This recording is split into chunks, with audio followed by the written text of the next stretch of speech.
Hello mga kalanser, share ko lang sa inyo itong Pitcha Picon 999 model.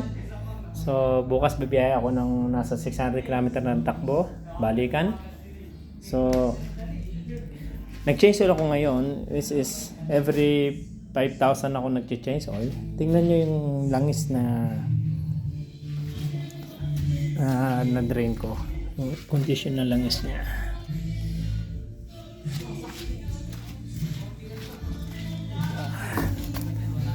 Siya. So kung makikita nyo is grabe 5,000 lang ang itinakbo niya, pero ganito na yung condition na langis niya. So gumagamit ako ng genuine na oil filter. Ito siya. So ayan, so lalagyan ko na siya ng langis. Ito yung Lancer ko mga kalanser. Old but gold pa rin siya. So lalagyan ko siya ng langis ng mga 3.7 liters. So ang langis na gamit ko is 5W40 na Castrol. Yung talagang nilalagay ko kahit dun sa Lancer kong isa sa Cedia.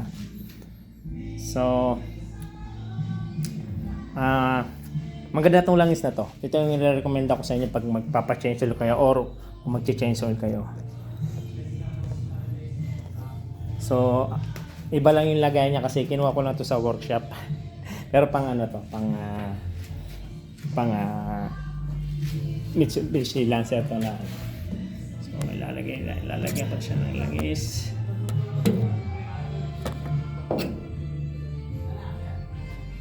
Pwesto lang natin yung ating camera para makita nyo. Wala kasi ako.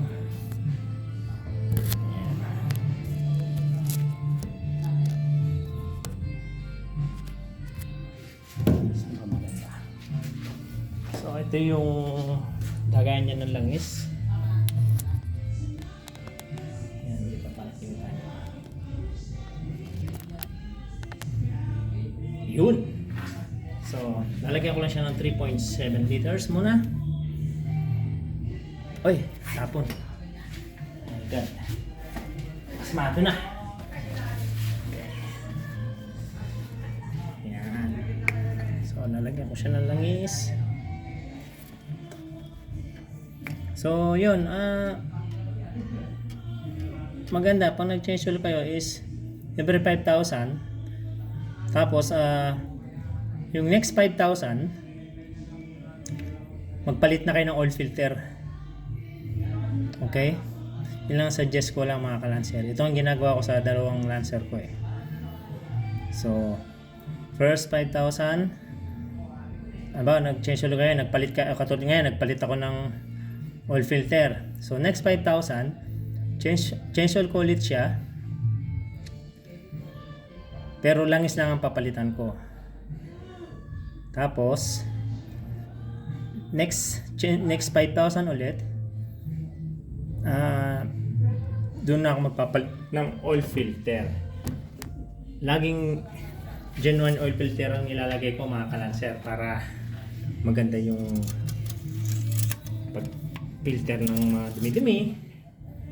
So ilan na nalagay ko, so kulang pa siya, kulang pa, hindi ko maharap yung...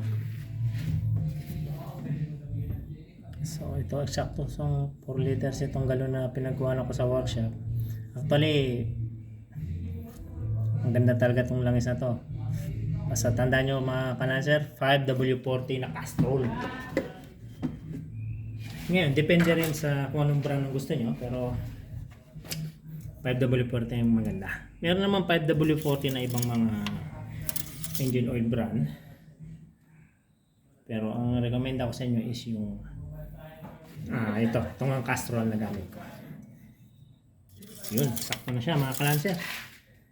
Hindi na masyadong kita sa camera, pero try natin. Hindi siya makakita kasi bago pa So gagawin natin is start ko siya.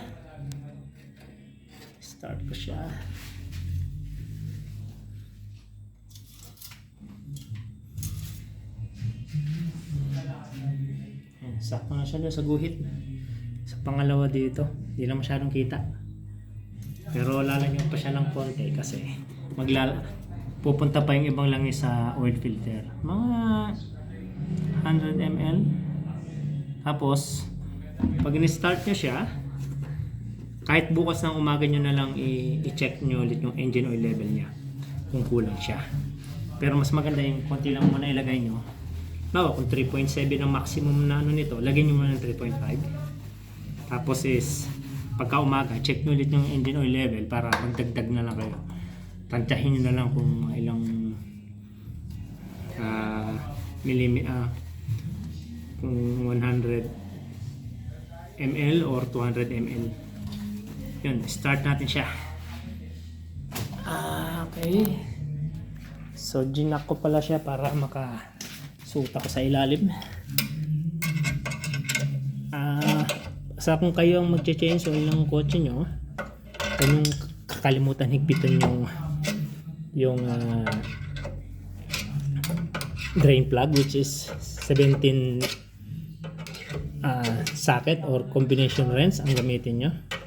Tapos meron kayong pangtanggal ng oil filter. Okay.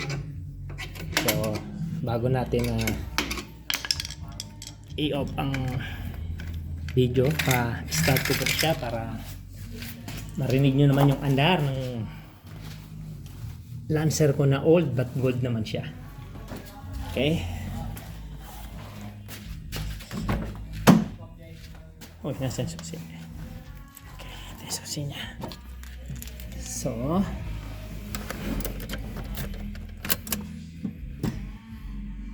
yan, ang tinatakman niya 209,000 km na mga ka-Lancer. Okay, start ko na. Ayun. Bagong langis na naman siya. Siguro naman din niya na ako ititirik.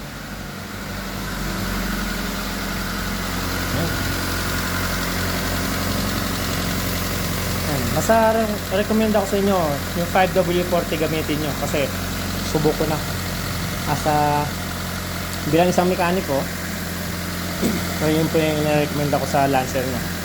So bigyan ko po kayo ng buong video ng Lancer ko. Yan siya, may mga dent na rin siya sa body, so okay pa naman siya, hindi naman siya ganun kadaming dent. Ayan siya. Yun. Binacuum ko na rin siya. So yung mga dadalhin namin sa camping, ayan, wala pa yung mga damit dyan. Ayan siya. Okay.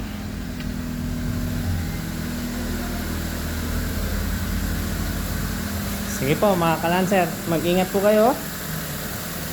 Suporta na lang po ng YouTube channel ko ng mga ka-Lancer. Ito po siya. Sige po, bye bye. Hindi ko na po maharap yung camera kasi ewan ko ba't nangyayari sa cellphone ko. Sige po, ingat kayo lagi.